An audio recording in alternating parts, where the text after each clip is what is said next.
motherfucking 3.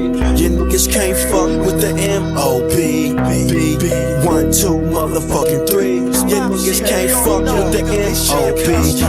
This is get so rock music, bitch. 4-5 rock music, child music, cocaine rock moving, OG hop abusing niggas like the hustler. I was whipping kick for hours, Taliban dropping towers, hammerman, chop busting young niggas, gun clocking, dropping bombs like test the verb in a cold white.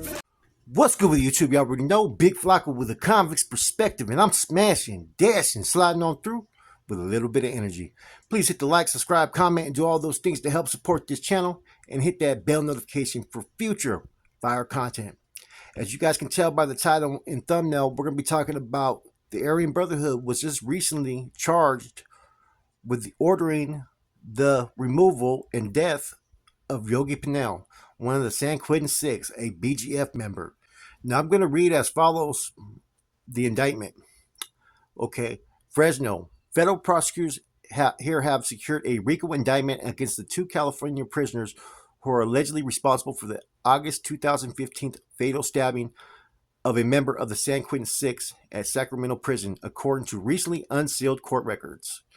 Jason Beaver Weaver, 46, and Waylon Pitchford, 45, face charges of murdering Hugo Yogi Pinell on August 12, 2015 for the notorious prison gang known as the Aryan Brotherhood. Pitchford, Ford, and Beaver have been transferred from their state prison cells to the Fresno jail, where a total of 11 alleged Aryan Brotherhood members and associates are being held with pending racketeering charges.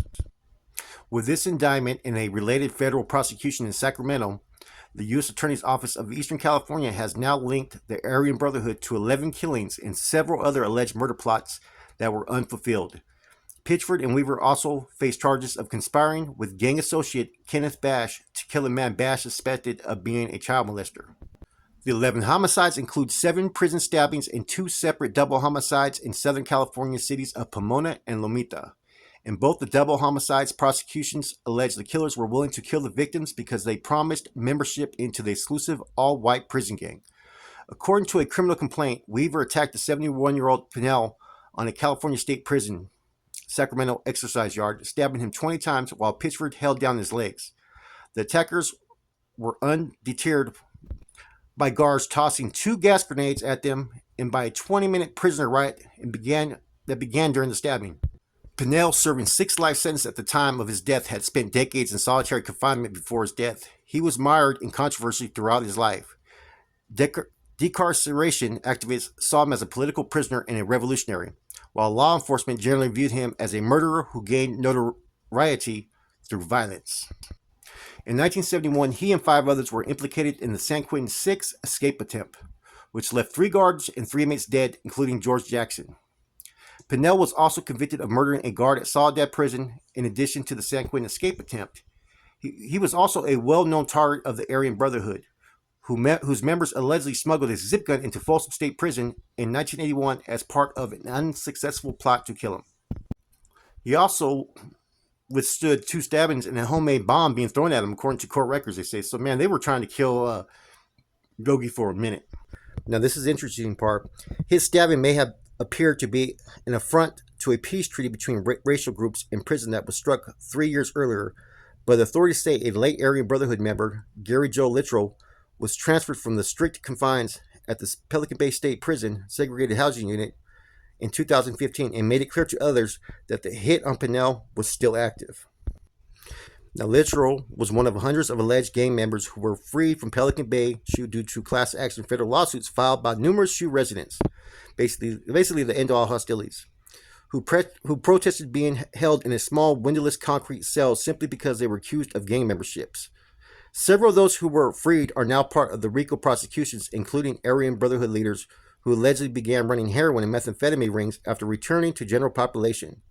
A federal lawsuit filed by Pinell's stepdaughter accused the California Department of Corrections and Rehabilitation of knowingly putting Pinell in harm's way by transferring him from solitary confinement to the Sacramento prison. Now, apparently they threw out the case, a judge did, after DNA showed that the plaintiff was not even Pinell's biological daughter and couldn't legally sue on his behalf. So, man, this is another added twist to the AB's indictment that they've been fighting for a minute, man. Apparently, they got some cats. Let me see, some AB members being housed in Fresno, some in Folsom, and they're pretty much spread out, man. And you pretty much should know who's cooperating based upon the fact of the ones that have taken deals and who've been transferred out pending this Rico trial. Now, the thing is the whole Yogi case. This is going to be interesting. The media is not really putting out too much about it, but apparently, right, just like those that were granted membership on the streets for the double homicides, apparently those that made the move were also granted membership allegedly into the AB if they made this Bigala, this hit. Now, Yogi was a warrior. Some people said that he was a soul soldier and all this, but no, he wasn't a cell soldier, because the difference with Yogi is this. He may have talked shit to COs and other inmates throughout that door, right? Through the door. But the door popped open. He wasn't going to go out there and be a fucking warrior. Those are facts. Everybody knows that about fucking Yogi, right? Now, you kind of compare this situation to all the recent stuff that's gone on, man. This right here happened in 2015. This incident alone could have threatened to end all hostilities, because the BGF at one time were considered one of the main four.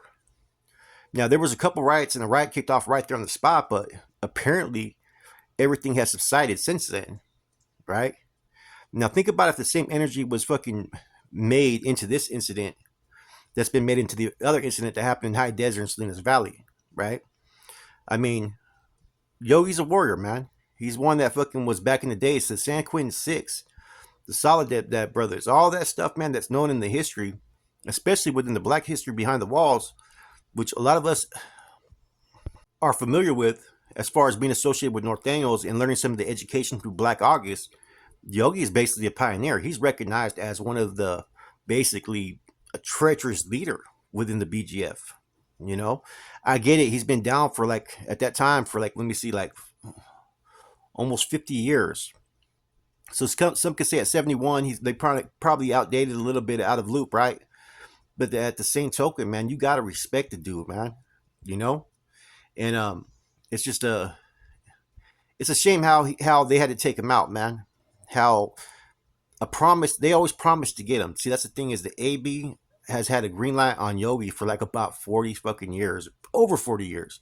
They tried to kill him several times, and they finally got that opportunity. And the fact that they waited till he was 71 years old, man,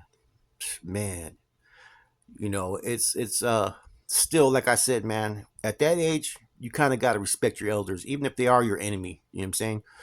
Especially when you have an end to all hostilities. In fact, if you really look at it, the AB was the first group to break any fucking end to all hostilities fucking established, right? And it's kind of shocking that there wasn't more consequences for that, man. And I think, to be honest with you, I think that's why maybe some of the black groups feel a certain way about this end all hostilities. Why that nobody's going to dictate their program. Yogi's a prime example. That shit should have really never been happened if they already had an agreement. Now, this Rico case is basically fresh, guys. This isn't like something that was added like months ago. They just barely added this to the Rico count for the murder. You know what I'm saying? I think that they had already added this murder charge, but I think that they hadn't indicted the two individuals that partook in it yet. I think they were indicted under state charges. Like I said, I think that this case, a lot more is going to come to light, why that hit happened, because there's a lot of questions about how it happened, how it transpired.